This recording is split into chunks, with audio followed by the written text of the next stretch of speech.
The Tenant of Wildfell Hall was a revolutionary depiction of the powerlessness of a woman in an abusive marriage, and I think it's every bit as good as the better known Bronte books. In fact, all three sisters produced enduring masterpieces. How did it happen? How was it possible? Three Victorian spinsters living in isolation on the Yorkshire moors. Award-winning playwright Polly Teal has written extensively about the Brontes. I joined Polly to talk about this unique literary family at the dining room table where so many of the Bronte classics were produced.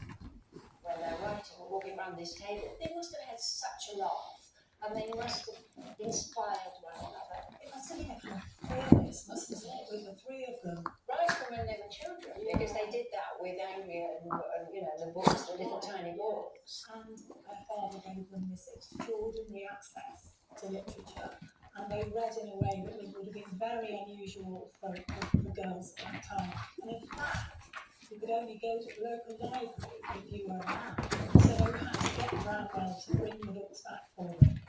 Our books are covered in flour and Saturday gravy. A library is complained, but not to us. We are not allowed to go there. Fathers and sons only. But our brother tells us that a carrot seed is found lying on the bookmark by the librarian. I think none of them would have written but for the existence of the others. Even Bradwell.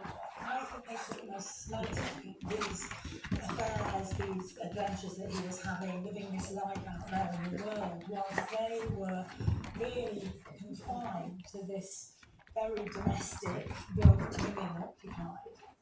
I think they would have written the books if they had the kind of freedom that we have. Perhaps a lot of the power of books comes out of that repression. Almost like in their writing, there was an opportunity for them to take revenge on a world that didn't allow them a voice, and yet here, alone in this room, they could say whatever they wanted to.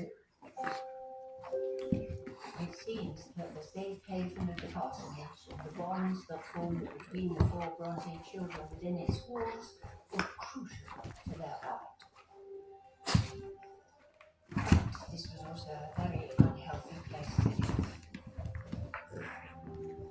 The average life expectancy in Hull was just 25, partly as a result of the church graveyard polluting the drinking water as it flowed down through the moors.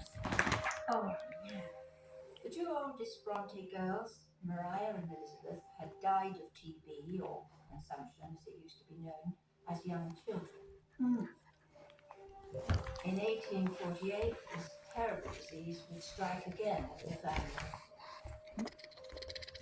Bramwell was the first to succumb, dying in September that year at the age of 31.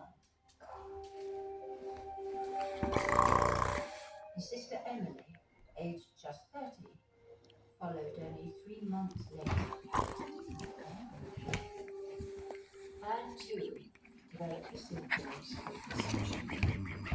And as her condition deteriorated, she wrote this heartbreaking letter.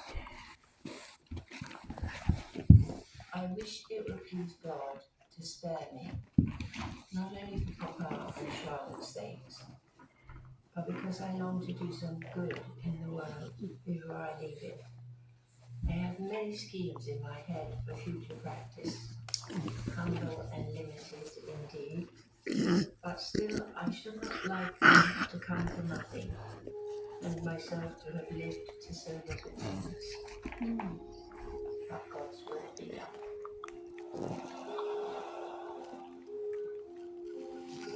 Anne came here to Scarborough with Charlotte.